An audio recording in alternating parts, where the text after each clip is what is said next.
అక్కడ గెలిచిందే ఇద్దరు. ఇప్పటికే ఒకరు గోడ దూకేశారు. మిగిలిన ఒకే ఒక్కడు సార్ చెప్పడమే ఆలస్యం. జెండా మార్చడానికి రెడీ అయిపోయారు. నిర్ణయం తీసుకోవాల్సిన రెడ్డి గారు ఇప్పటికే సీఎంని కలిసి వచ్చారు. దీంతో ఏ క్షణమైనా ఎమ్మెల్యే ఎమ్మెల్సీ జాయింట్ గా అధికార పార్టీలో జాయిన్ అయ్యేలా ఉన్నారు. పాలమూరు జిల్లాలో కారు పార్టీ ఖాళీ అవటం ఖాయమా? ఒకప్పుడు ఓ వెలుగు వెలిగిన జిల్లాలో గులాబీ పార్టీకి ప్రాతినిధ్యం లేకుండా పోతుందా? ఆ ఎమ్మెల్యే కూడా డౌటేనా? ఎమ్మెల్సీతో పాటు జంపేనా?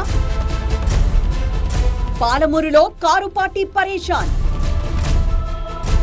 ఉమ్మడి పాలమూరు జిల్లాలో కారు పార్టీ నుంచి గెలిచిందే ఇద్దరు ఎమ్మెల్యేలు. వారిలో ఇప్పటికే ఒకరు కాంగ్రెస్ గూటికి చేరారు. బీఆర్ఎస్ కి చెందిన మరో ఎమ్మెల్యేతో పాటు ఆయనకు గాడ్ ఫాదర్ గా ఉన్న ఎమ్మెల్సీ కూడా కాంగ్రెస్ వైపు చూస్తున్నట్లు ప్రచారం జరుగుతోంది. దీంతో ఉమ్మడి మహబూబ్ నగర్ జిల్లాలో బీఆర్ఎస్ పార్టీకి కోలుకోలేని షాక్ తగిలేలా ఉంది.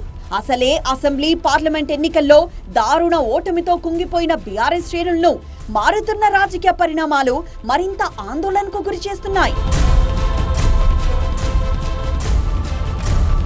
అసెంబ్లీ ఎన్నికల్లో ఉమ్మడి జిల్లాలోని 14 స్థానాల్లో బీఆర్ఎస్ 2 సీట్లే గెలవగలిగింది. అవి కూడా నడిగడ్డలోని అలంపూర్, గద్వాల్. ఇటీవలే గద్వాల ఎమ్మెల్యే బండ్ల కృష్ణమోహన్ రెడ్డి కారు పార్టీకి గుడ్ బై చెప్పి హస్తం పార్టీలో చేరిపోయారు.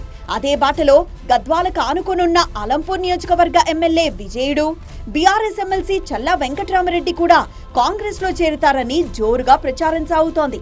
ఇటీవలే ఎమ్మెల్సీ చల్లా సీఎం రేవంత్ రెడ్డితో భేటీ కావడంతో ఈ ప్రచారానికి మరింత బలం చేకూరింది.